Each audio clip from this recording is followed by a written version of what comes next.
Well, hello, hello, hello. You got us back. It's your girl, Brandy Janae, and Miss Angela from Word of Word. We are Yes, hello. to do our Belle Collective. We are going to get all of the episodes. We just going to get a catch up, okay? Yes, we're gonna round it all up and put it together in a nice fancy bow and tie Right. it on up. And I figure we could just go through the cast, right? Yeah, that's the best way. Cast. Yes, I want to. Now Yeah. what we have seen through episodes 1 through 5, what we're feeling like, how we thinking the season is starting off. And of course we'll save Latrice and Laticia for kind of the end, because that's kind of the, Laticia thing is what's moving the season thus far. Yes. Mm-hmm. So far, what are you thinking about the season? You know what? I think it's better than Potomac. It's way better than Potomac. I said, I sat, girl, and was watching it, girl, almost shed a tear. And I'm like, I really feel like it held my attention. I tell you this, when I was watching it, I went straight scrolling my phone. So yeah, it was. I said, okay, these girls, they working. Yeah, they clocking in. They are clocking in, I think the same, I think I've always liked Belle Collective. Yeah, they coming in and they getting it started. Now, I'm gonna tell y'all how I feel about Latrice when we get down to Miss Latrice. Because I got a few things for her. Okay. Because my thing is, I got to go back and watch the previous episodes because I never ever really just sat down and watched Belle Collective like that. So basically, when we did last, whatever, the beginning of the season, and up to now, this is the first time I ever watched it. So because I was shocked at how some of them had lived. I was like, oh. But I will say it's a good watch, and I'm going to go back so I can be a little bit more familiar of the dynamics between Latrice and Laticia. Yeah. So I can understand that a little better because I'm like, okay, what kind of girlfriends were they, and why and even Marie, because in this last episode we see the conversation happen, in which Leticia's friend Chantel, or I don't remember her name, kind of wanted to call Marie out. And speaking of Marie, we just gonna start off with her because she just sliding on in through the season. Probably listen. We all been there. I told y'all that man wasn't shit when he came around last season. And so I don't know who was shocked that he's not here this season, but it was not me. I would have been shocked had he been back for another season and they was still in some good place or something. Because he's a scumbag and has been since she brought him on the first season. So with that being said, he is no longer, they are no longer together. And we watched Marie have a conversation with her daughter about it. Could you back up 1 second though? Could you kind of fill me in? What is it really that I know that Marie has her own business, but do you know exactly what type of business it is? Because I kind of missed that. It's a mental health and methadone clinic. Okay. Yeah. So I don't I don't know if it is so much of like a therapist's office. It's not necessarily presented that way, more so than a mental health facility. Okay. Right. Okay. And then a methadone clinic. I don't know if all of her locations are dual that way, or if it's one, like each location is separate. But I know that is what makes up this Marie Monroe's empire. Okay. Okay. Became, what she say, self-made millionaire. Okay. Go ahead, girl. So back to, we saw they had a conversation. She talked with her daughter, and she was really kind of candid about, hey, like, your dad is back seeing the girl, which she like to express that he just showed up at her track meet or practice. And so she seemed like she was a little taken aback by that. And that just kind of gave Marie that I guess door opening to feel her daughter in on what's happening. And so she let her know, like, hey, when we got back together, he made it clear that he was done and we was working on us, but he is still messing with this other lady. And I just don't want to deal with that. What I want to ask you about that though, what did you think about Marie having that conversation with her daughter? At first, I thought, because, but do we got some comments coming? I think the kids, kids are smart and they know kind of what's going on. They hear you arguing, so they can fill in the blanks. At first, I thought, oh, would I do that? And then I said, probably I would. Just to give them, I wouldn't give them the, the low down, dirty details, but I thought she did a good job of basically filling her daughter in on what's going on, because kids are not, they're not stupid. They can see, because I'm pretty sure if he's dealing with that woman, sooner or later she'll see that lady either calling her dad or coming around to the house. So yeah, I thought she did a good job of explaining it to her daughter. I think I agree with you with that. At first, I kind of thought, was it a little bit much? Like, was the information too much? But then again, it's like, when I think about sometimes the way I handle my children in my situation, I kind of think I wish I would have been a little more forthcoming about things. But I think every parent knows their child, right? And so maybe also with her being a young lady, I think maybe that is another important part, because when I think about it, what I experienced in that relationship, it was a lot of lack of like no other feminine advice, I guess, in a sense. I don't know if advice is the right thing, but more so just, having a feminine circle where you guys discuss that with, like where you understand, not that you need to have a group of people going through the same thing, but sometimes you do need to understand, like, that you're not crazy, and you know what I mean, like, and this is not okay, like you need a circle that's kind of able to help perpetuate that. So with that being her daughter, maybe it is a good way, and it just happens to be her dad, but just to give her that example of like, hey, don't you take it either, you know what I mean? Yes. At the end of the day. Laticia didn't learn that from her mama, though, did she?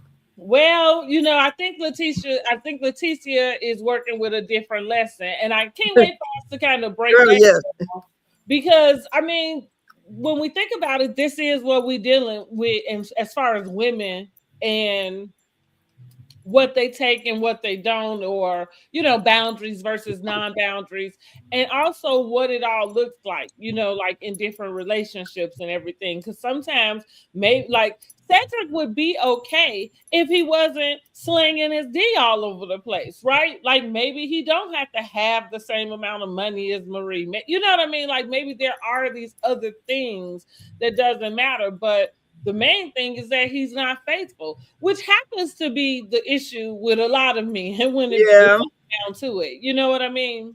And he might, we're assuming he don't have the same money as Marie. He might do. Right. I'm assuming, right? Yeah. Exactly. I don't know that to be true.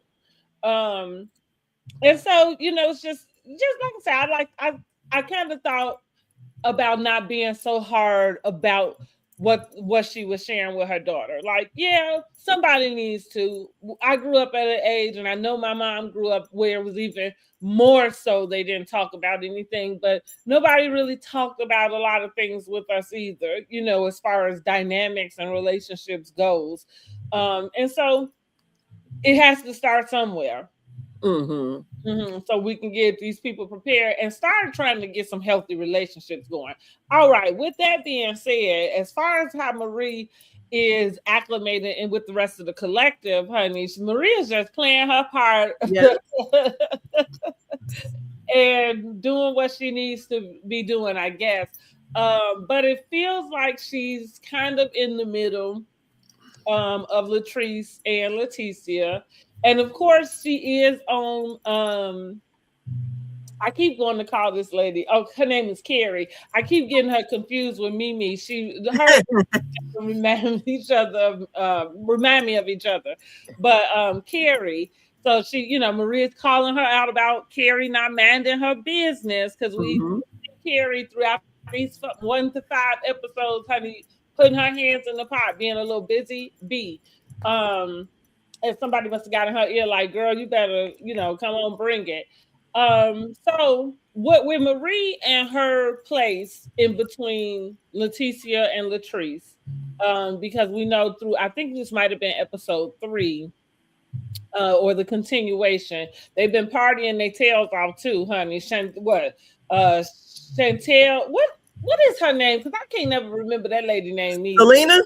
Selena, girl. I can never remember her name either. She had a party. Kerri threw her birthday party. I think they had. Laticia did a brunch, right? A Friendsgiving type brunch. Yes, where she, where Latrice sent that plastic flower over. Yeah. Right, she sent the fake flowers, honey. But what do you think about like the position Marie is in when it comes to the between those? Yeah, I think just like she said, I'm doing what Laticia did when it was me and Latrice. And she said, I'm for what is right. That's what she said. So I guess she feels like I don't really should have to pick a side. And I guess she wants to find out, exactly what's what. About the text message or whatever. But it just seemed, I said, well, what else are we missing? Because them bitches was getting really bitchy. I mean, them bitch words was coming out strong. I said, damn. She meant that. Latrice though, but what I have to say about Latrice, number one, what I realize is you're too young for this cast. That's it. You're too young to be here. And the reason why is because you don't know how to conduct yourself, really. And even when I say don't know how, I was young, she's immature. That's it. You're immature, and even when in the midst of what we're talking about, you're immature. You know what I mean? Like, you're immature.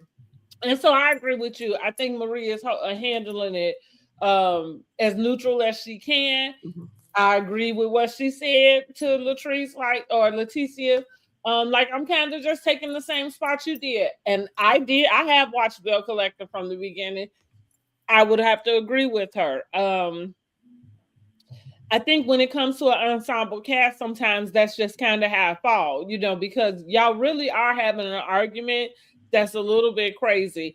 And I will take Marie's side also to not insert myself in, because I don't know what I'm inserting myself into, because you know what I mean? Like, this is crazy, So I say give Marie a break. I don't think she is bailing out on her friendship with Laticia.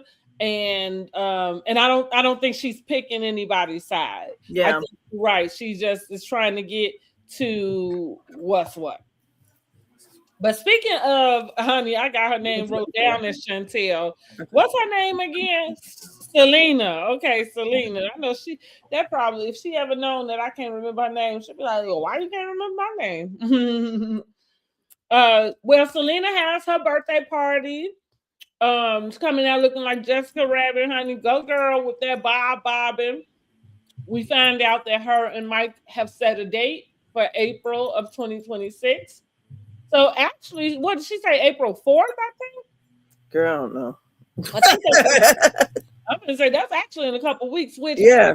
I think y'all drop down in the comments and let me know. I don't know why I feel like, is she doing this so it could be on the show? And I guess, listen, if you're a part of a reality show, I can understand you not minding your wedding being, like broadcasted and somewhere, cemented, forever. You know what I mean? But at the same time, it be looking a little thirsty, like because we talked about this stuff feeling rushed. You think so? Stuff. You think so? Was she talking about getting married last season? She was talking about it, but they hadn't set a date. Oh, well, wasn't they already engaged, right? Yeah, I feel like they've been engaged for quite some time. Well, it ain't rush. She 50 and she had already had a stroke. But shit, what the fuck? Oh my goodness! Now that was a shocker to me to find out she had all those health problems. I was like, yeah, that too. I mean, that's a lot to take on for a man. Mm-hmm. You got some sickly lady. Mm-hmm. You know. So I thought that was, I really, had empathized for her, but I'm like, if maybe her and him been dealing for a long time, but that's a lot to take on if somebody's having seizures and had a stroke. I wonder if she's on epileptic, medicine or something for epilepsy. But then you gotta know how to give her something to drink, and I don't know. Yeah, it is a lot. I'm like, she got a lot of kids and grandkids, and maybe, the stress of probably not knowing who eliminated her son too is probably what brought on some of maybe the stroke or whatever. I don't know when she had it, but yeah, I did notice when they were on that trip, she was the only one with her seatbelt on. I saw because she'd been in that accident. I said the rest of them didn't have them on. But yeah, Selena, I'm getting to know her story. Like I said, this is the first time I've really watched the show. And I just kind of was like, damn, I didn't, because I guess all the look good don't be good. No, Selena, to be honest. So going back to Latrice and her history, so it is a good idea for you to go back to Belle Collective because, like you say, you'll get a chance to see how they all even just came in the mix. So Selena was invited to an event Latrice was hosting, but she was invited to get up under So Gucci's skin. So Gucci is now married to JJ, which is her ex-husband, Selena's husband. And the father of the kids, the girls, whatever. So that's how Selena got introduced to us, right? Because Latrice basically invited her to this party to get up under So Gucci's skin. They end up kind of fighting in this party. Yeah. And so that's part of why So Gucci is not here, because the last season before last, I mean, ever since then, it was just, that's what the storyline with Selena being on the show really was about, was like, So Gucci jealous of me, or like that's what they was going back and forth, about. Because I've seen bits and pieces of that season, but never really watched it. Okay. And of course, because they had to fight, then it trickled over to the kids and stuff. So the kids wasn't speaking to their dad, like and it was all of that stuff. So Gucci decided, like, her and Selena did they make up on the camera, and hopefully it was so, but that's why So Gucci was like, we'll just not come back, because we made an amends, everybody is getting along, we'd rather keep it that way, and so I think the deal is, what we end up finding out was that Selena was supposed to be originally a part of maybe like the first season, but her son was unalived, and so she backed out. Apparently, she must have already maybe said something to JJ, but somehow this is how So Gucci gets in the mix. Okay. Okay. And so, right, Selena was taking the stance with Gucci, like as if she owed her something, because she felt like I'm the reason you're on the show. So that is the part of Miss Selena that I have been introduced, and I didn't necessarily like it because you the ex-wife, and so I'm not understanding what your beef is. You know what I mean? Because it wasn't like they was trying to say he cheated on her or anything. With at least that wasn't what they disclosed on the television. Like maybe that's where some angst or something was from, but I didn't understand what the real problem was, outside of you wanting her to kiss your ring. And so Gucci like, no. So like I said, she ended up leaving. And so now Selena, and like they do on television, they come and try to reintroduce her to us. Like, and now get all of this stuff. Because again, you would have never known that girl had seizures the way you was running around ready to cuss out and fight and do all like you have seizures, like and stroke. Yeah, that's brought on by stress. I'm like, girl, should you be on this show? Right. What I thought to myself, and I hated it sometimes because I am a very empathetic person. Maybe I feel this way because I don't know these people. And so it's easier to have like a different opinion. But when she started to go through all of that, it reminds me of how I look at Toni Braxton.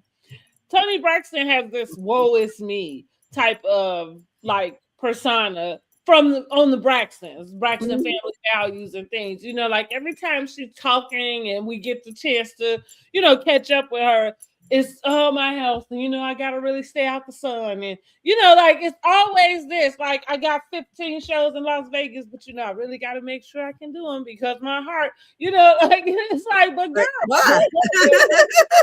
Retire already, girl. You married to a bird man. And for me, y'all, this is the type of person I am.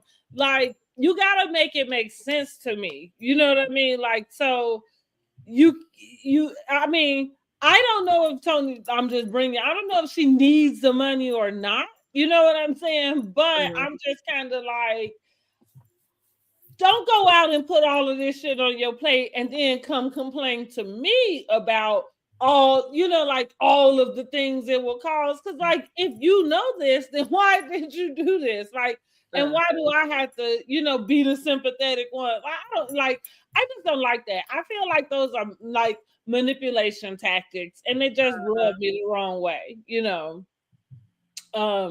So that's what I thought about Selena. But again, I was introduced to her in a whole nother way. If this was the first time that I saw her, and like these last 2 seasons was the only time that I saw her, I would feel the same way. But because I got introduced to you different, I'm just like, girl, bye. Like, I don't know who I said, girl, bye. I don't know who this lady is, but I will tell you, okay, you the sweet, cutesy, demure lady. I guess, all right. Now that So Gucci ain't around. Oh, okay. So she now you can keep your composure, I guess. You back in your rightful place, I guess. Or maybe you just had to win something. Because, like I said, it was given. Like, it's funny that she kept trying to say that lady was jealous of her, but it was given. You was a little bitter. Jealous how? I don't know. That's the reason why I'm saying it was given. You are the bitter one, because what would the new wife have to be jealous of with the old wife? Because it's the only thing I could possibly, if the ex-wife was living better, but the ex-wife wasn't living better than them, just from what I can see. That's what I'm saying. That I couldn't tell that either. That's my point too. That's my point too. And not for nothing. I mean, well, listen, Mike got to catch a stray, but I'm finna say he looked like a young, like out in the street type kind of guy. You know what I mean? His hair was killing me. No, not him. The fat light skinned guy. Who was him? What was his name? The ex-husband. Donald. Was that man name? That's with the gap in his mouth. So Gucci husband. What's his name? Oh, JJ. He looked a mess. A That's mess. that country stuff, girl. That is that Girl, country.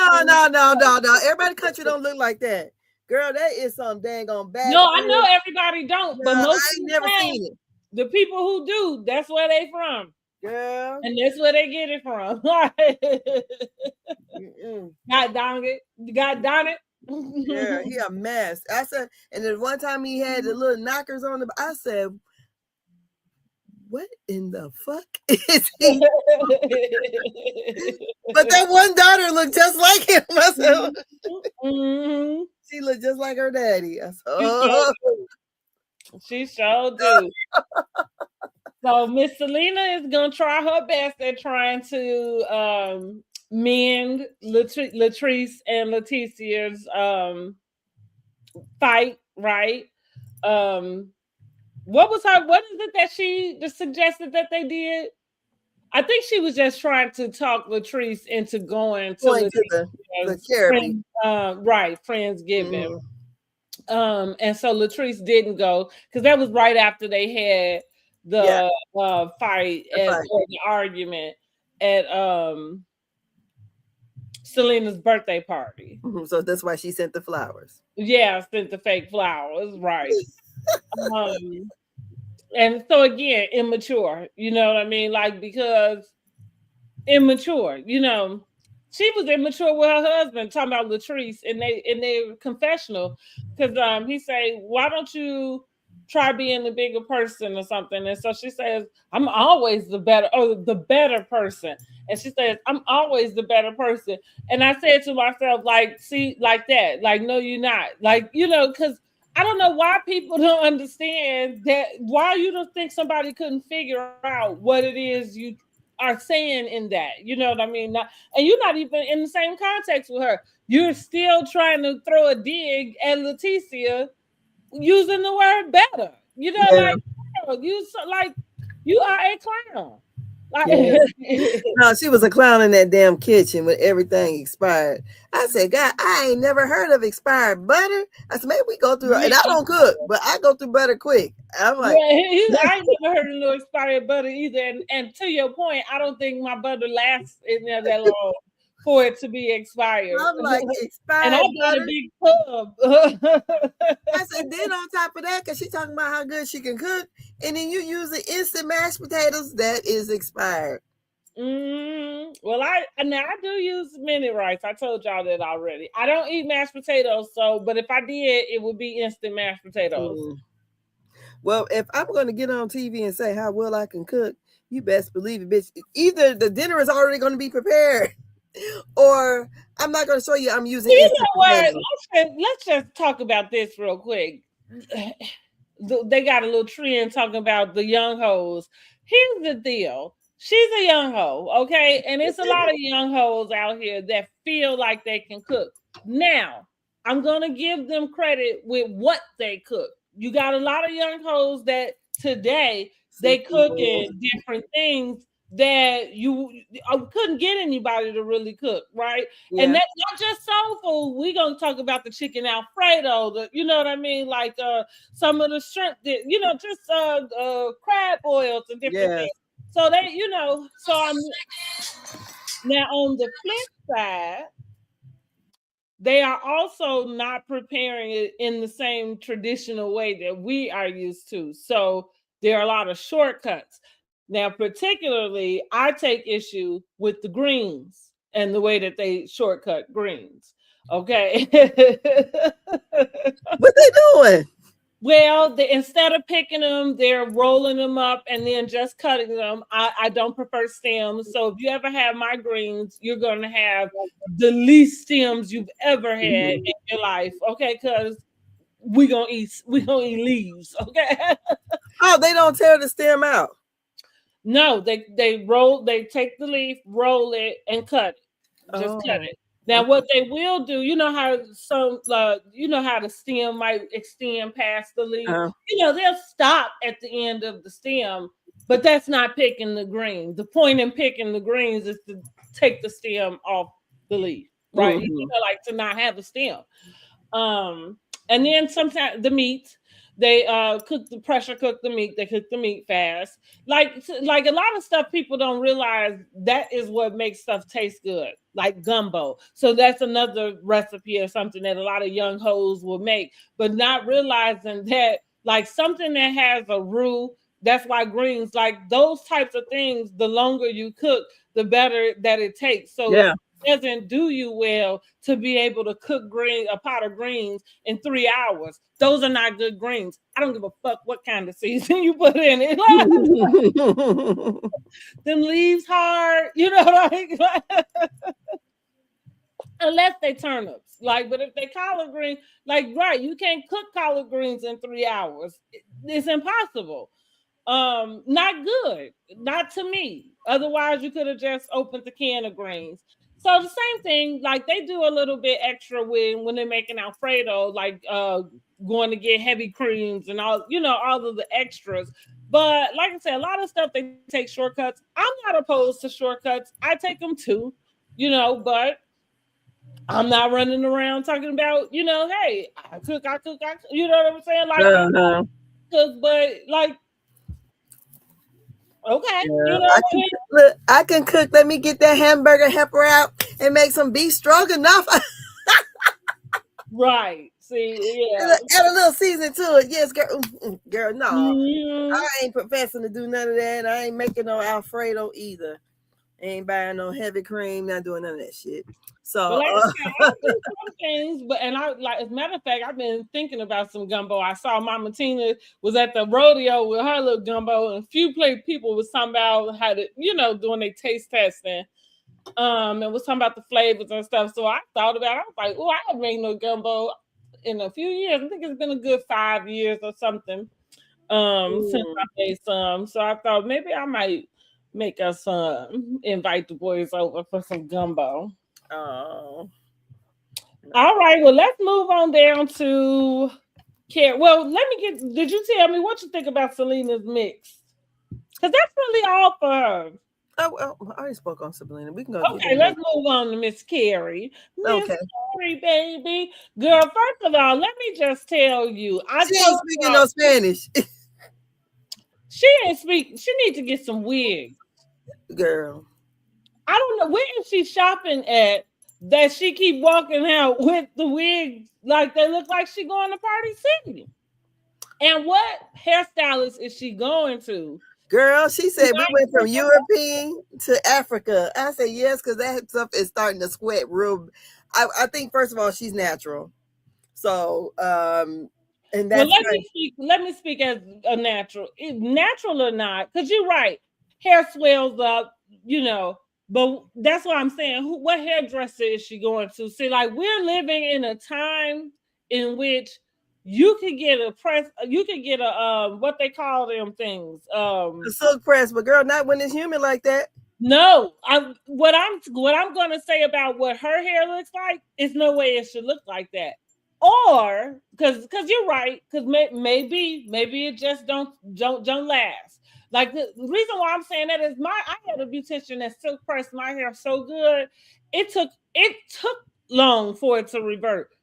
Even if I'm sweating, you know what I mean? It's still, now it might, poof, you could tell, but you couldn't tell. You know what I mean? And with her, she come out and it looks like ain't nobody did a damn thing. Now again, that could just be her texture of hair, not mixing with where she lived, all of the things. So the next thing is, because again, we are in 2026. So really, you don't even have to suffer through that. Get you a good protective hairstyle. She can get crochets. That's not going to be heavy on her head, on her hair, and still give it a look. But what she coming up with, girl, she think is it. From 1986. That's what she's trying to be, Whitley Gilbert. So shit. Clearly. That's funny because that's right. You called it right. So she's definitely trying to be a Whitley. Because what decade do you live in? I said, because when her husband said, I like your hair, I said, huh? It looked the same to me. I couldn't tell nothing was done. I could see as it was swelling up. So as a girly who had to go through gym, I couldn't get my mom always, I could not get a permit until I got 16. So it used to be, oh God, I used to hate it. Walking around with this big old pooped up mess. You know, you start out the day one way, and then once you hit gym, and back when I was in school, you had to take showers when you got out of gym. So it was just over with. So I'm just looking at her hair like, did you go to like, went and worked out somewhere? What's going on with your hair? And then when he said, because I meant to rewind and go back because she said she changed her hairstyle. And I'm like, what did she wear to the party, Selena's party? Because I don't remember.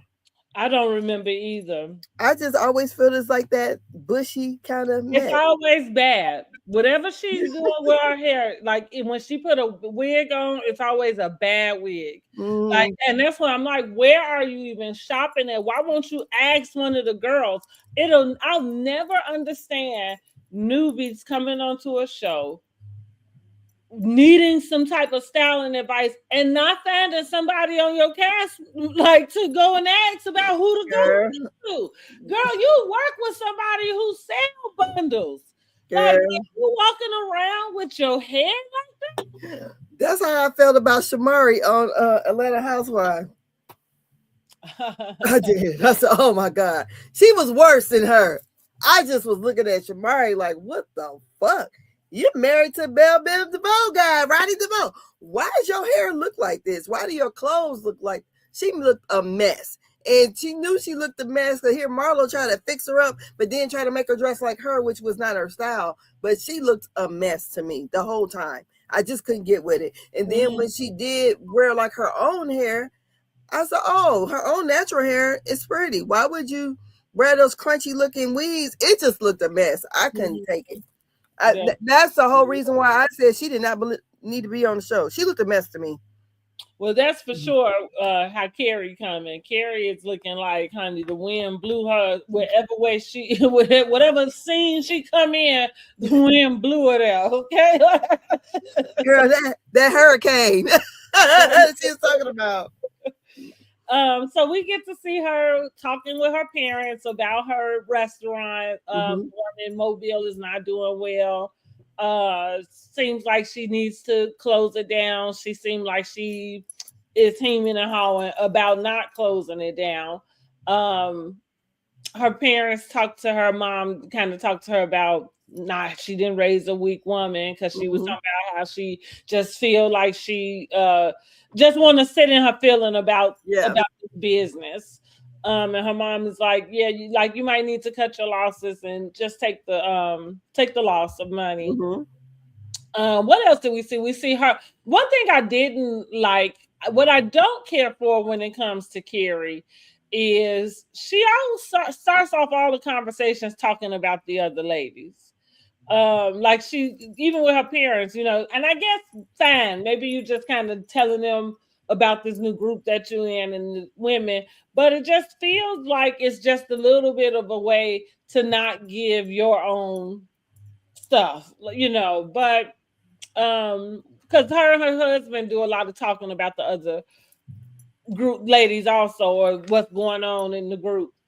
But we did see her husband have a basketball game with Glendale. Yes. Him and Glendale got to talk, have a man-on-man talk. I thought that was I like that. I like saying stuff like that because I always wonder if it exists. And I'm segue real quick into Love is Blind. I don't know if you watched it and if anybody else did, but it was a guy on there. Oh my God, he was such an a-hole. Like, oh, he was such an a-hole. Oh God. And then I'm trying to figure out why am I saying this about Glendale. Because it's such an a-hole. Yeah, but it's really more about the two men talking and just kind of having like a vulnerability with each other about what was being discussed, and Glenn being able to express it. Like, I think sometimes men get so caught up in having to have this, whatever it's called, ego, I guess, that they can't be softened up, like to be able to even receive love from a good woman. But anyway, I like the basketball game. I like the conversation that they had. And I like the man, I don't remember Kerri's husband's name. Matt. But Matt, okay. I like that he, just kind of told Glenn, hey, you're not alone. You got somebody you can, talk to. And again, him being married and kind of having, I guess, a like-minded lifestyle and goal, as opposed Yes. to talking to your buddies who rip and run the streets, and you know what I'm saying? Like, that is not going to go anywhere. You know what I mean? Well, what do you think? Well, Matt and Kerri are playing the role of the peacemakers. So they're trying to come into the group to bring the group back together. Glendale has another issue because he got an issue going on with his wife too. But I thought, yes, Matt did a good job of trying to, smooth things over.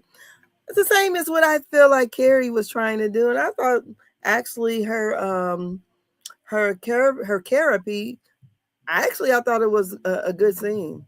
Because it ended up leading to Laticia and Latrice coming together by themselves.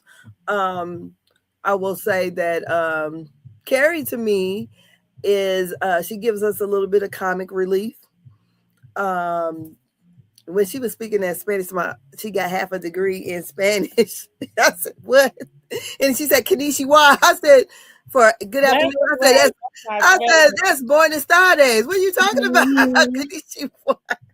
But she is giving Whitley Gilbert. That's her persona. That's who she wants. That's the type of air she brings. So Whitley Gilbert, do you remember she was kind of stuck up, stick in the mud, and that's what she's bringing. But I enjoyed what she brought, and I like that she had them, for the ladies to come down for the therapy, and they was not feeling it, like what, we don't need a counselor.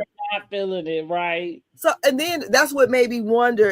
Now, does Marie do counseling, or I was trying to figure out exactly what her and Miss her business partner, what they really did. So I'm like, is she does counseling too or something? But but I thought it was what Kerri's given so far. She's trying to be the peacemaker and got her husband being the same way. So I think they're fitting in. And yeah, you're right. They was kind of ragging on her about the Kerri-Therepy or therapy, which I agree with you. She's giving Whitley Gilbert, like, you can't, remember when Dr. Jackie did the lemon squeeze. It's kind of like this little Jack and Jill, type of feeling, So, and peacemaker, and I guess somebody needs to be every now and then. So, okay, get down.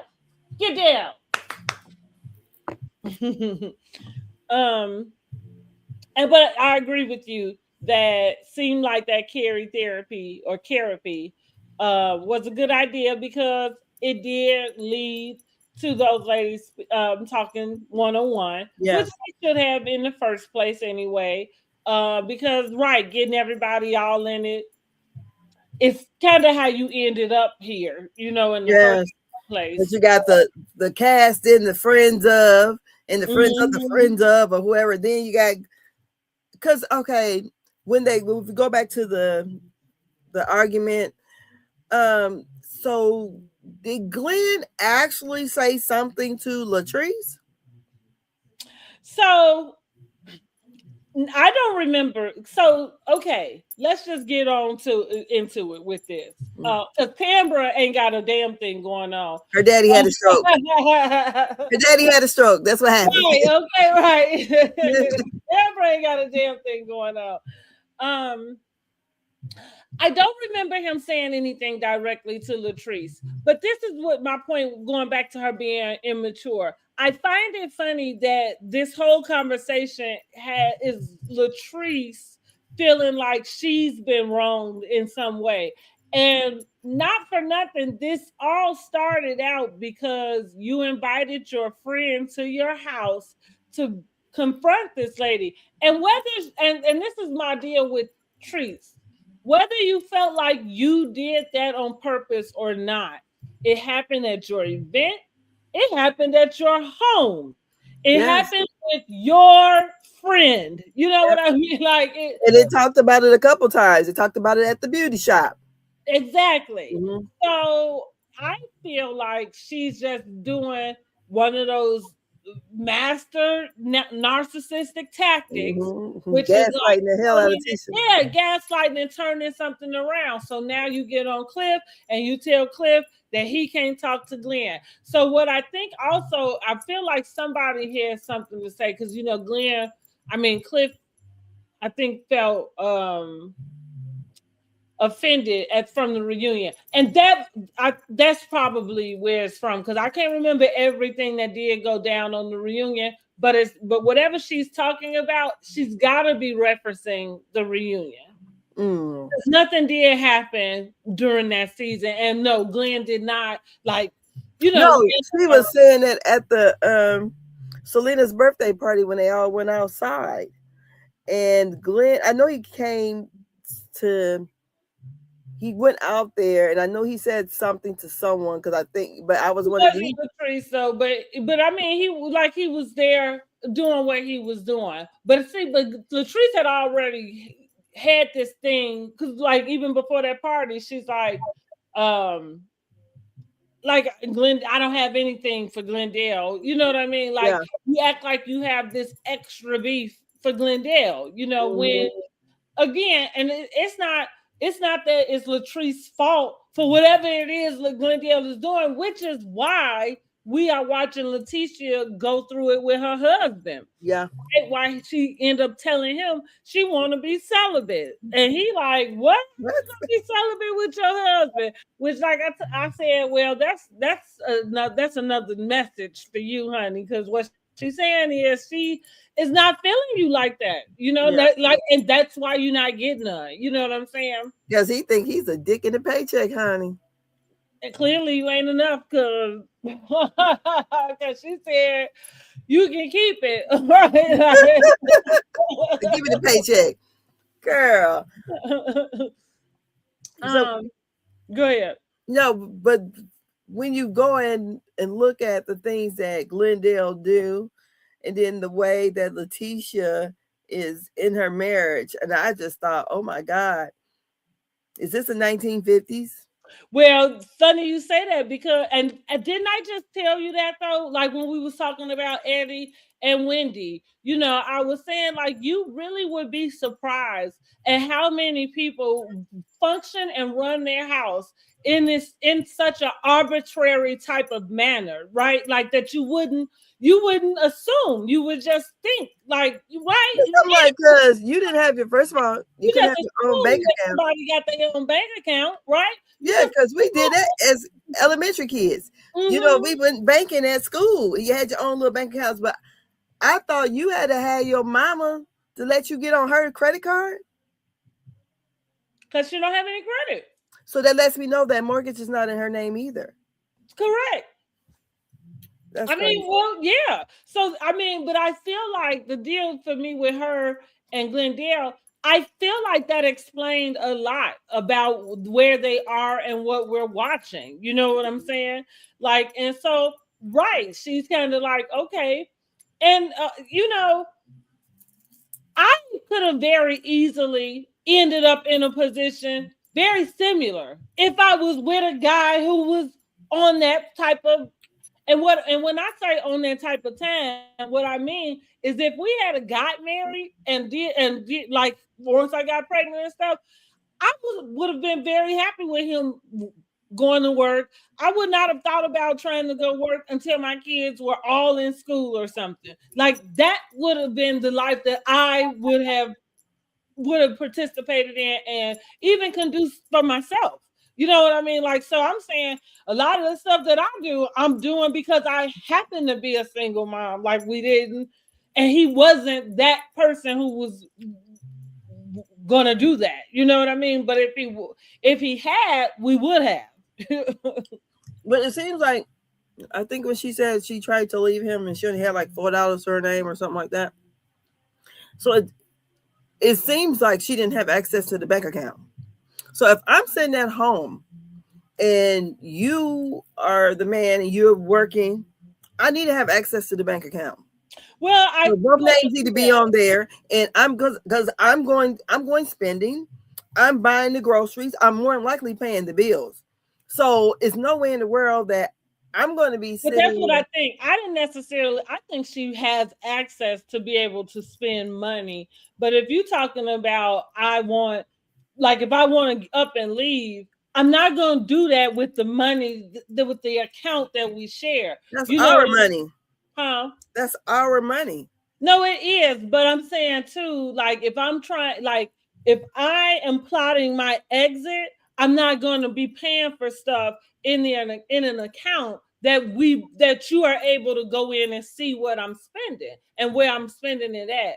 That's kind of, so to me, I didn't take it what I took it for what she said. She didn't have any money of her own to go and get whatever it is that she, so it's kind of what I talk when I say being in somebody's pocket. So that's kind of again, it explains a lot about how you end up dealing with so much, you know, about how you end up whatever. Because like I tell people, when you in somebody's pocket, like generally that's where there's an upper hand there, especially if they're not of a character that wouldn't take advantage of that. Do you know what I'm saying? I guess my issue with her, you're starting all these businesses, you're throwing these different events. So is everything being ran through Glenn's account? You don't have a business account or Now something? that would be something separate, right? Because I would assume that you, but I guess if you're doing nonprofit, like I'm not sure if her brunches were nonprofit. You know what I mean? Like I didn't necessarily have those questions, I guess, until now.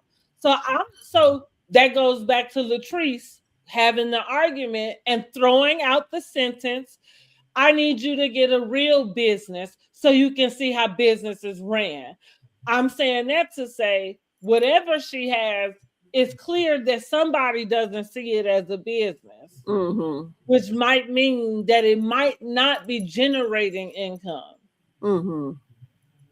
But again, like I said, if it is something, maybe it could be that she started off as a nonprofit.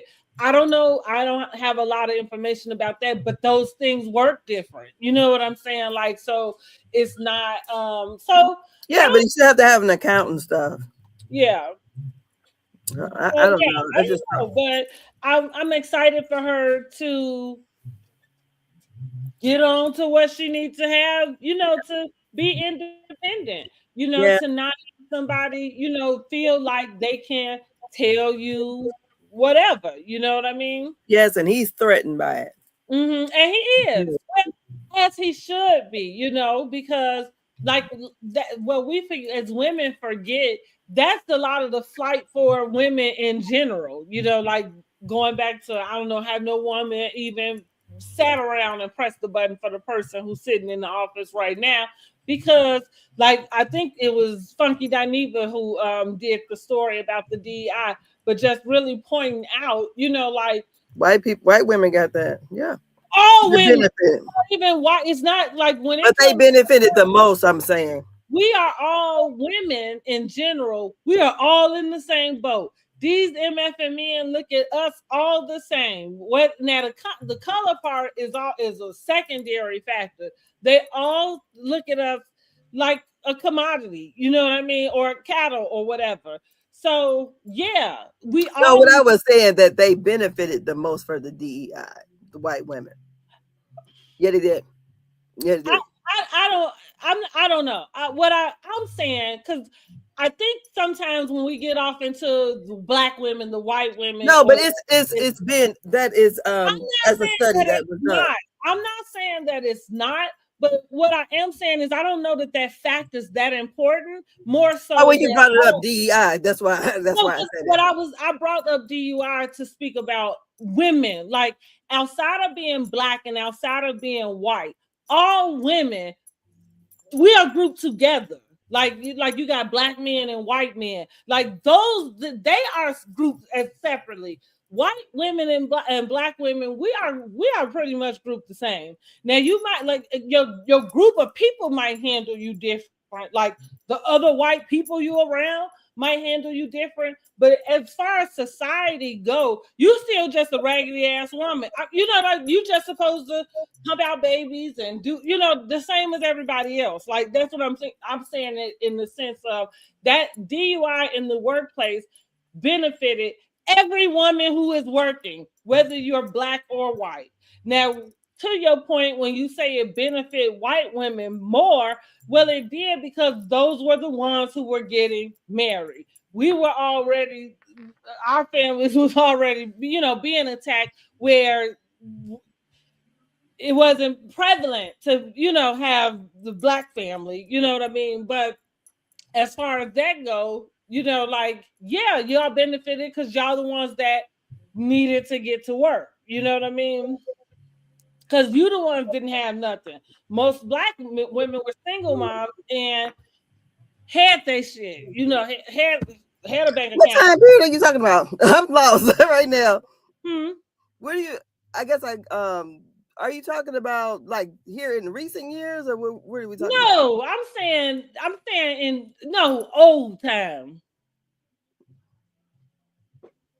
Old time. So like in the same time when when the women start working. When women start working. But most black women were married. They were not single moms. Why would you? So what is it that it benefit white women the most? Why? The DEI is something that's new. So DEI benefited white women more by contracts they were able to get. That's why. Because they were considered a minority within a minority. So when they had offered these different contracts or whatever, these white women would be the face of whatever company, and they were able to benefit before anybody else would. Is what I'm saying, in the different sectors. So I think we're speaking in different terms when we're talking. You talking about access to like money, actual business and those types of dealings, which you're right. But yeah, you're right. But that's why, because I was looking at DUI, and again, as a whole thing, you know, like not to section it off, because, and that's why I'm saying it was all women. I don't know why women, you know, don't know that we are all in the same pot. And so you know what I'm saying? That's what I mean in that sense. We all in the same pot. And so I think I said it, I don't know where, but Fawn Weaver is the CEO for Uncle Nearest. She going through a lot of issue, right? Mm-hmm. And remember I told you when I heard her speak, she was talking about her story and talking about just what you pretty much said, right? She had to name her husband as like the person, but she is like the front. But she had to put her husband to be the one in charge. So that's how. So to your point, like, because she's in a whiskey business, which is male, you know, dominated. Yeah. And so as I'm listening to her tell this story, I remember Bethany Frankel. Now, Bethany Frankel being a white woman. Now, here's the deal, like, to your point, Bethany Frankel made $43 million selling her company to Jim Beam. Mm-hmm. When I listened to Fawn Weaver, I said, oh, that's why she sold her company. Because the good thing about what Bethany did, she was on reality TV. She was on the Housewives. Mm-hmm. So a lot of the stuff that was happening while this was being built, it was all filmed on that show. Documentary. And so I'm saying, if she got Skinny Girl Margarita, it went nuts. And this particular season, it was the season she was getting married. Or no, she was pregnant, I think. Either way, she couldn't keep up with the demands in the liquor store. That's what one of the things she had was talking back and forth with her husband, because she was asking him to quit his job to come over to help her, right? To help her keep up with this stuff that she had to do. So after that season, that's when we get the news that she had that $43 million deal and sold that brand off. But so to your point, it's kind of like she did get to sell hers, and Fawn is probably in the position that she's in right now because she won't sell. You know what I'm like? Because right, so that's like why they gonna take it. they look at us the same fucking way because they did her the same way. She just went on and sold. But I understand the difference. I understand why Farm won't sell. Yeah. Like if that's what it is. So again, that's kind of my point that I was making is like, even though they may have benefited off of it more, but sometimes I don't even like looking at details like that because that don't change. You know what I mean? It don't even change it. What I'm saying is, don't you know all these men see us all the same? Like, yes, we have the same struggle. Yeah. And like, far as they want to regulate our bodies, our and whatever.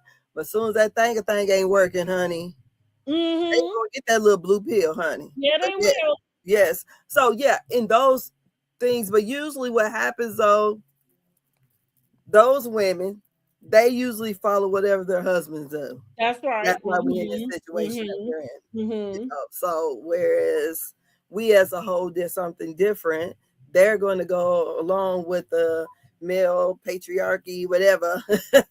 They're going to go with that. So, and then get out here and want to do a women's march. I'm like, fuck them hoes. I was so mad when he got in the first time. I was like, and they had the women out there with I had the little pink pussy hat too. And I said, half of them women probably voted for him anyways. And I here want to march. That's because we wouldn't have this issue. But yeah, so when I was looking at Laticia, I thought when she was doing her photo shoot or whatever that was, I said, look how nice she looks. And as soon as Glendale walked his ass in, it seems like he just sucked the life out of her. It seems like he kind of got a little scared. And then he comes in there. I don't agree with the one guy when he came up to Glenn, but if she's running a business, why do you need to be in the emails, first of all? But the other guy should not have said nothing. That's right. Yeah. Let her handle her husband. Yeah, exactly. So that's where I think the thing was going wrong. And I feel like that Glenn only came in there acting that way with the other guy who was the investor because you're only talking about shit you might do. So if you must have gave some woman some money or invested, you want something else besides a portion of the business. You want her business. So you're only speaking of the things that you would potentially do. And then you're trying to put that on that man and your wife, and she's trying to make something else to go or whatever. So, but yeah, the whole thing of her wanting to be celibate, but then he left and then she kept calling him. I'm like, girl, be celibate and get off the phone. You ain't gonna hang up on me too many times. So this is not, I'm not about to go, do that. And if I am, it sure ain't gonna be on TV. Right. Okay. So she's conflicted, and I think she's trying to put up this big front because she's on TV, I think, and try to show, because I believe if she went on TV, Glendale be running all over. And I said, she didn't take lessons from her mama because her mama been married 6 times. I said, go ahead, lady. I'm like, go ahead. She got somebody to marry her 6 different times. And I like the conversation that her mother had with her. Yeah, I did like that too. And I said, well, this is nice, and someone telling her, hey, you don't have to be like this. And I was just so outdone when her mom had helped her get a credit card. I said, what? And those things don't even, I guess, everybody lives a different life. That would have been nothing for me to even think to have to ask my mom to help me to do something like that, because I would have just done it innately. I would have been got my own bank account. I guess when I would have came into the marriage, I would have had a bank account. I had a bank account ever since I was a little kid. So And for Glenn to be that controlling over his wife, I'm surprised he let her do Belle Collective. Because where that money going? In his account? Well, it's going somewhere. I mean, I don't know. When I saw that, I said, this got to be 1950s. I mean, because I said, I would have never thought such a young lady would. I guess that just was never in my. I can't even.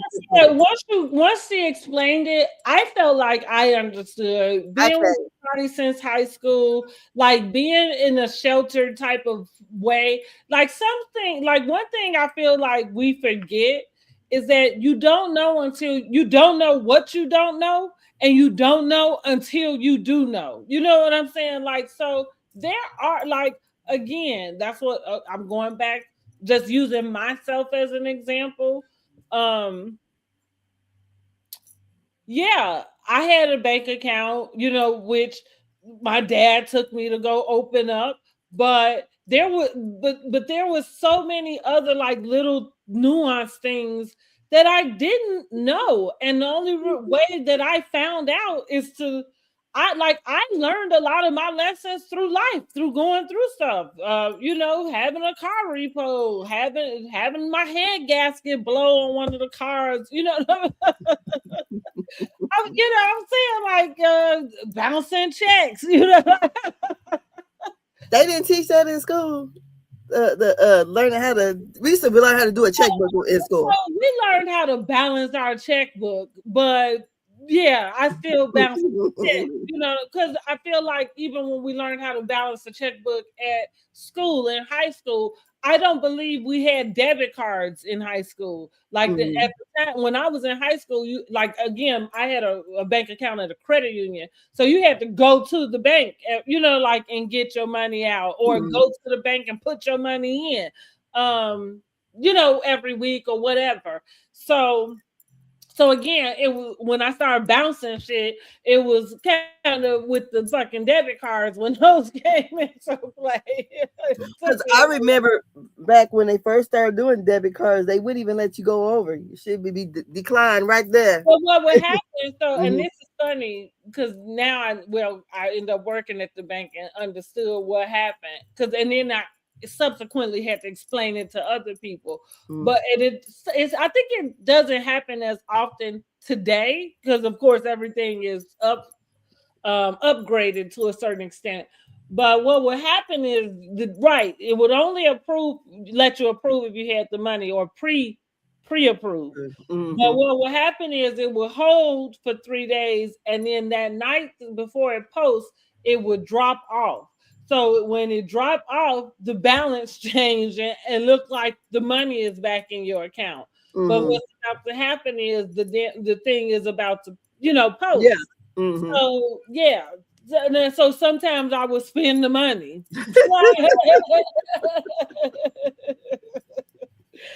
So again, and I'm just saying, I'm saying too that I was 19 when I had my first oldest son. Now it was certain stuff that I knew how to do that their dad didn't. So I was the one that went and found an apartment and the administrative work. Funny enough, got the lights on and did all of that. But the expectation was that he would work. I was supposed to go to school, and work a part-time job. I got a job at the through financial aid or whatever at the college, But again, through the course of this, it ends up coming to me that I couldn't depend on him in that way. You know what I mean? So as I'm mentioning that, just even back in that time frame, because Laticia probably a couple years younger than me. That sounds so funny. Like, oh my God, I can't believe these people are they used to be older than me and now they're younger. So that's what I'm thinking. Back in that day, had he shown up the way that I thought the man of the house was supposed to, we very much easily could have been sharing a bank account. easily. You know what I mean? And for God knows how long. Like, because I'm not saying that you can't share, because we had joint accounts, but I still had me a separate account. But see, but to your point, like I still would have always had a separate account. But like you said, I started working while I was in high school. My dad took me to go and open me an account. If nobody had ever did that, then I never would have had an account until somebody told me or until I needed it. You know what I'm saying? But yeah, like I can see, like I think I've done a good job of understanding that I don't expect me out of everybody. Yeah, true. You know, like, and what I mean, like, even the things that I know, like, I don't even expect everybody to really kind of know everything, or which that it's not to say that I know everything, but I tell everybody I don't know it all. I just know a lot. And like I said, I learned a lot in my 20s, like especially those first 4 years with my young baby. Like me and my dad was cracking up the other day or a couple weeks ago, whatever, because I was like, oh my God.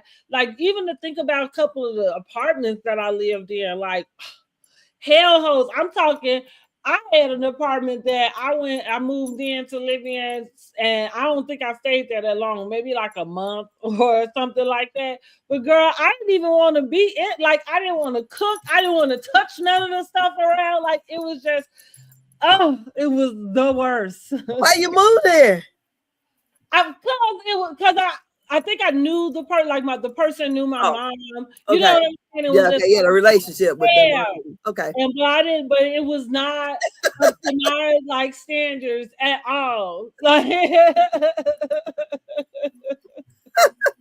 okay, yeah. Not up to my standards at all. And see, and then during this time, like not for nothing, my kid's dad, he was in his mother's basement. You know what I mean? And I'm out here in this little shitty ass apartment in this horrible neighborhood, you know, with my little baby. Right. And that's never me. Like I've always been bougie, and so what? You know, so what? You know, so my kids, they done grew up and now they bougie. And okay. I give it to them. They all earned it very easily. The only one who not, he a so bougie, but that's that middle one, you know. He's so bougie. He don't want to admit it. But anyway, so yeah, I'm just saying. I feel like I understand how people end up in just situations that don't seem like they would be feasible. And again, thinking about her, this a guy you was with from high school, y'all. You know, like you just been together, and you don't know any better outside of that you trust in this guy that you done married. And for the most part, you should have been able to, you know. Now I'm thinking her mama, maybe I guess the mama didn't know that all of that was happening. Which is probably how the mama end up saying, let me put you on this car. Because the deal is she didn't need her mother to put her on the car. But what that does for her is it helps her establish some sort of credit faster. Because you know what I mean? Like that's what I did with my kids. I put them on my car when I could, you know, like just so they could get a little something. Yeah. You know, a little bit faster. Yeah, don't do it, Michael. Now, don't be using my shit up like he did, Dr. Simone. But yeah, right. Well, shit, they can't no way. Like,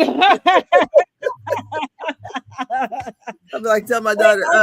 But that's what. Now, I gave Jordan my card when we went on our trip. So he could, you know, get his little stuff for the room and stuff. I'm like, here you go, like.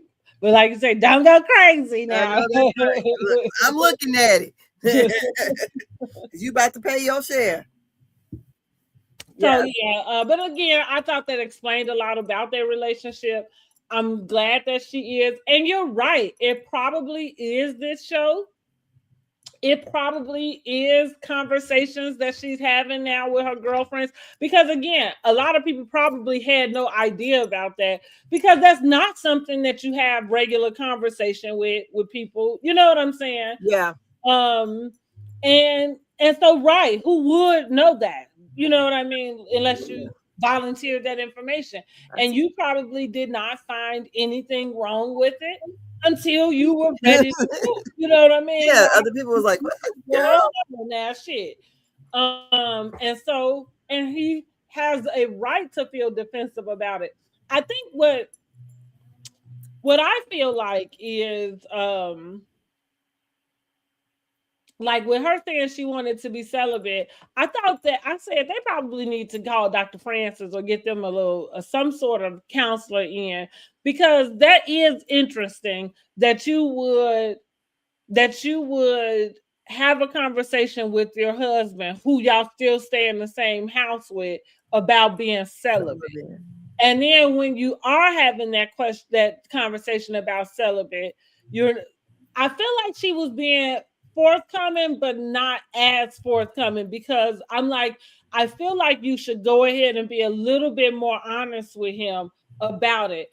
Now, listen, I'm not one for telling nobody if they should or should not leave, they husband, especially the husband, a wife. I might tell you to leave somebody that you just dating or something. Yeah. I might go and be like, honey, get the fuck on, right?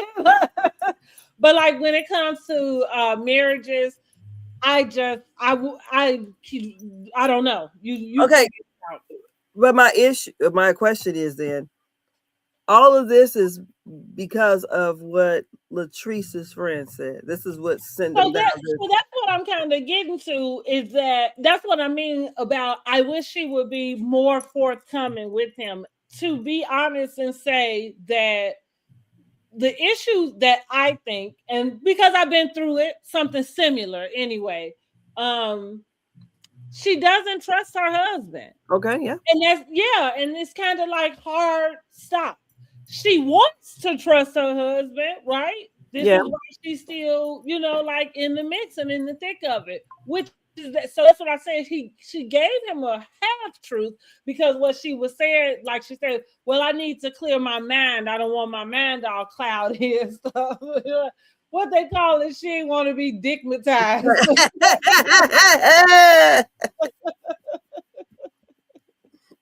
And I don't blame her, because when you're trying to make important decisions,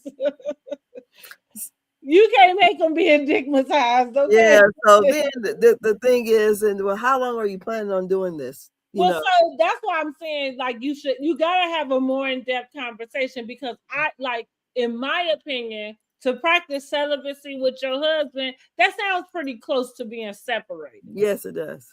And I'm not, so then I'm kind of thinking with her, like, are you doing, is these like little tests for Glenn? Like, are you trying to see like how much is he gonna stick around for, and then you're gonna give in for him? Or is it what it really is? Because if you really want to be celibate, then what that means is like you're not getting hot for your husband. Now, what I'm gonna say, like, now I was younger and it was different. But let me tell you, and we was toxic, okay? So I'm saying that to say it wasn't a whole lot that messed up how we was. Yeah. Yeah. So yeah. That's all I'm saying. Now, as an older woman, it's I different. get it. Yeah. Yes. So yeah. I get it, because now, it ain't like that. I was like, oh, okay. But yeah, I think and I think we don't talk enough about that too. Like, well, maybe it's just what it is, because I don't know, but because I said that, like, I realized that about myself. Like, when my trust is broken, there is not a lot that a person, I realize that now. Now, it doesn't mean that I won't forgive you. But forgiving you doesn't necessarily, what I've learned is that I don't retrust again. Yeah. Mm-hmm. And so And so, yeah, that's that. So, to your point, when you said, is this what it's all about? I think yes, right? But I do think it's a culmination because when it comes to Laticia, I think she's just tired of this even being a narrative. Yes. For you to, like, for anybody to be able, whether they lying, making it up, you know what I'm saying? Like, or whatever. The fact that they can, and this is a thorn in my side, and as him as the husband, like, because you move the way you do, you already exposed me. You know what I'm saying? Like, Yes. in like, because like when I tell people, getting back to the respectful cheating, like that's what I'm saying. I ain't telling nobody that to respectfully cheat, like that's how you do it. But what I am saying is, if you are gonna do it, that's the least you can fucking do. Don't have nobody walking around these streets feeling like they on, you know, like they on my level. No, they better be ducking, hiding, like, you know what I'm saying? Like, they better hope don't nobody see them, right? You should have them that far up in their feelings about what the fuck they running around doing, because it ain't, you know, because this ain't that. And so Latrice's friend, what's her name again? What's that like? Angel was what came, but that's not it. Amy? It was something like that. Well, anyways, in this, okay, I guess definitely Latrice tried to twist it, you know, turn the thing back around onto Laticia. Now she mad. Now you got a grievance talking about Laticia and called your ex-employee. Yeah. But you only got a story for one. Go ahead. So, and the girl is still on the show. She's still a friend of. Didn't I just tell you Latrice is the one that brought Selena in that party for You So Gucci? Yeah. See, like okay, so yeah, because I feel like, I know we're doing the show, and Marie is probably sitting back trying to tell Laticia, didn't I tell you about, you know what I'm saying? Because and it's funny again that Latrice is saying that Laticia called her ex-employees, because that was part of the beef between Latrice and Marie. It had something to do with her finding out Latrice, like, had somebody saying some disparaging stuff about her businesses or something. So I would, it seems like, you know, if we're all on this show and we're a group of women and we're supposed to be in this friend group, I think it's still like certain lines that we should not cross as a friend group to be in. It should not be that I mean, if it was to get out somewhere else, but if we're in a friend group, I'm not gonna have one of my friends come on the show. I don't care if he was in her DMs. We ain't discussing this shit on the show. We just not.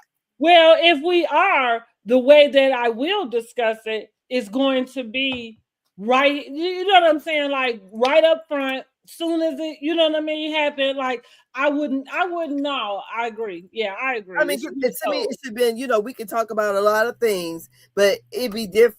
I just don't feel like I would invite my friend to be on the show to disparage or make my other so-called friend feel a way about her marriage. You know, it's enough people in the world that do that. So that's where I kind of fault Latrice, because it's your friend. Y'all always mic'd up. You knew what the girl was gonna say. And, so what she is leaning on is, I didn't know. And see, because like I tell people, let's go ahead and go with it. Fine. Let's give it to her. Maybe she didn't know. Because that doesn't change that you owe that lady an apology. Like whether you knew or not, it would make it worse if you did know. So for you to say it out your mouth that you don't know, I'd rather go with that. Okay. You know what I mean? Like I'd rather think that you didn't. But at the end of the day, it happened. And all of these factors surround you as an empathetic person. And like you said, and this is your friend, seems like you would just offer the apology to her. Yes. You know what I mean? Like whether you supposed to, or like that's the deal. Sometimes I wish people just did the right fucking thing, because nobody should have to convince you of that. But people show they hands in funny little ways. Yeah.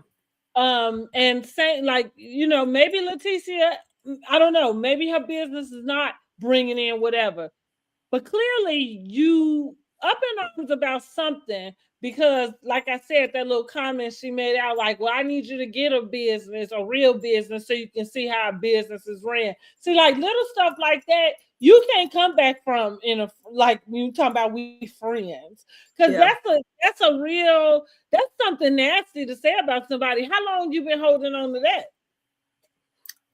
You know what I'm saying? Like that's what I thought, and when I heard her say it, I thought, how long? Girl, honey, the way she was throwing away, right? The way she was throwing around, the word "bitch," honey, I was like, they ain't friends. Because she said it with a lot of animosity, a lot of anger. I'm like, ooh.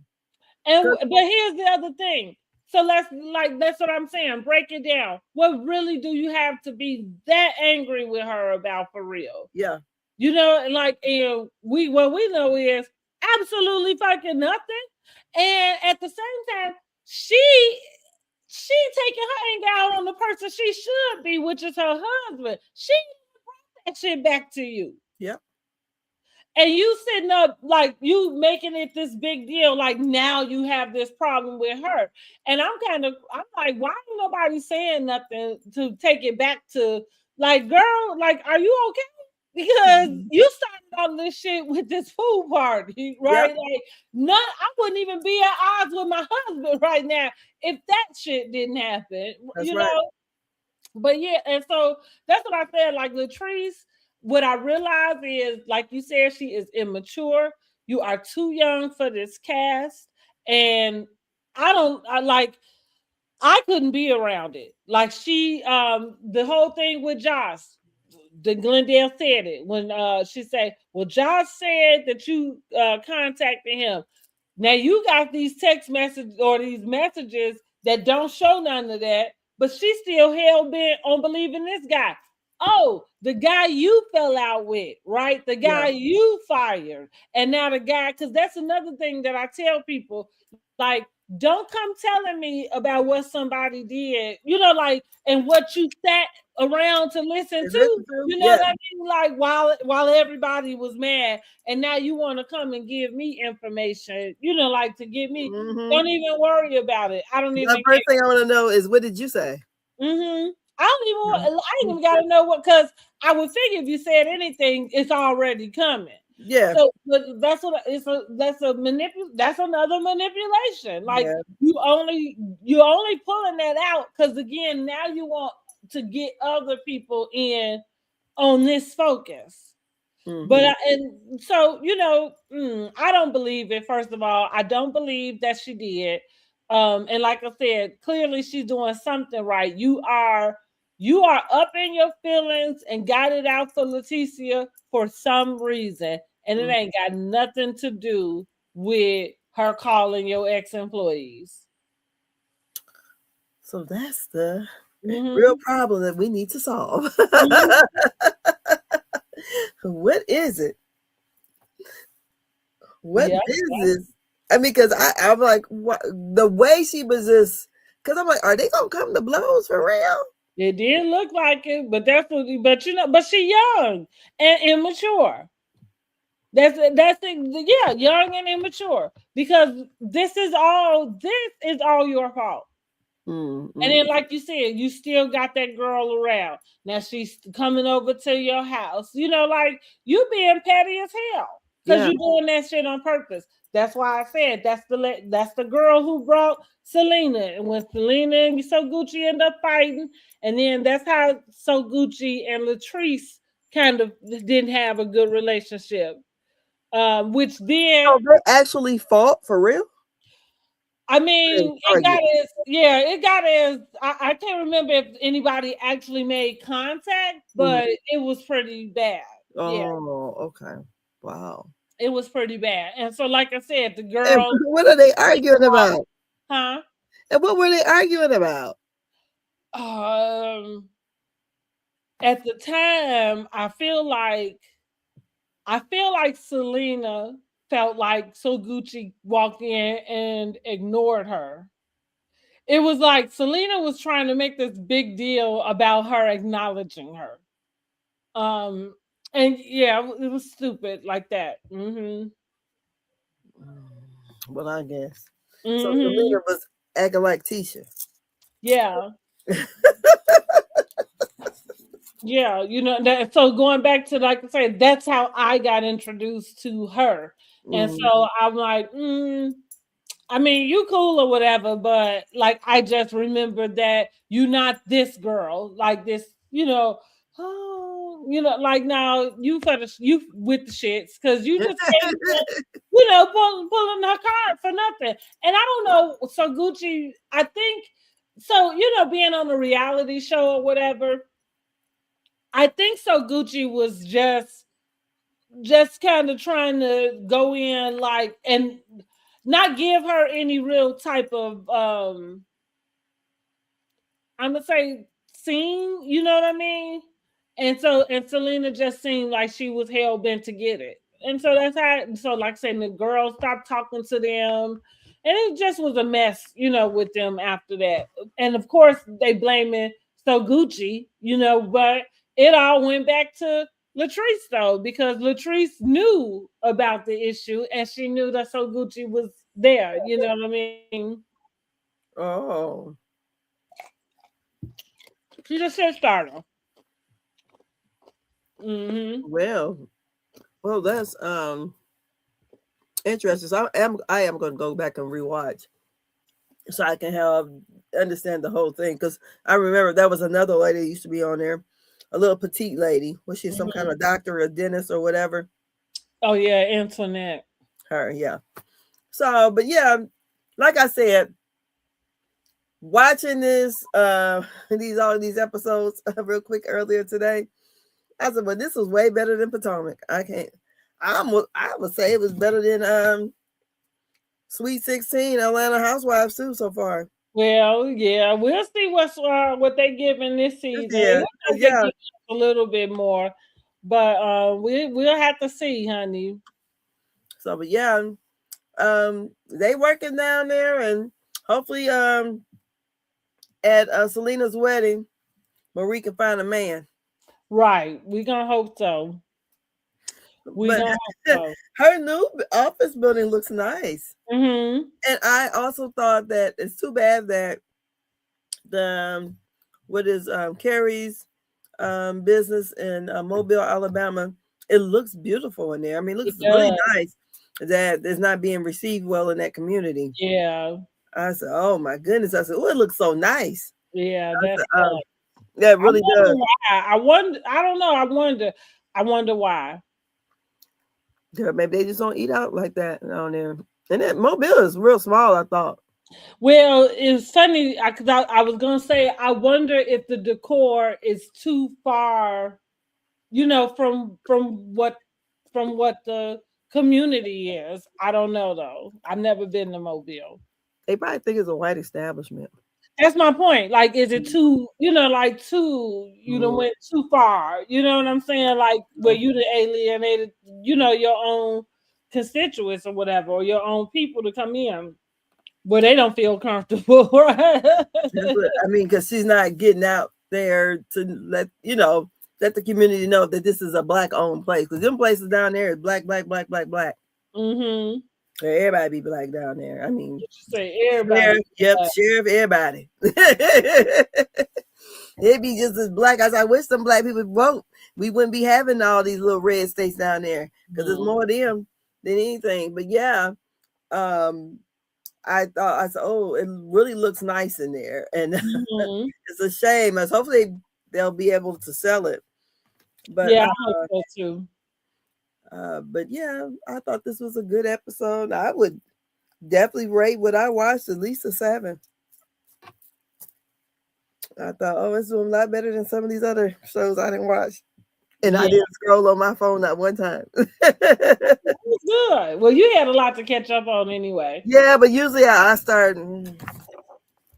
Because even this episode of Love and Marriage Huntsville, girl, I checked out on the counseling of Girl, I don't even blame you. I'll check out too, like, cause I'm so sick of her bipolar ass, honey. And who's yeah, lying? listen, we gonna go ahead and we gonna get ready to end this one because we done got caught up to date with our Belle Collective. Yay! We will see y'all back again on Tuesday for Married to Medicine season finale, right? Because that coming on tonight. And don't forget to go over to the community tab. So like this video, subscribe to the channel, go over to the community tab and make sure you are putting your vote in for the Married to Medicine Housewife Awards. Okay. Yes. So we're gonna end this here and we're gonna see y'all back on Tuesday. Okay. Bye-bye.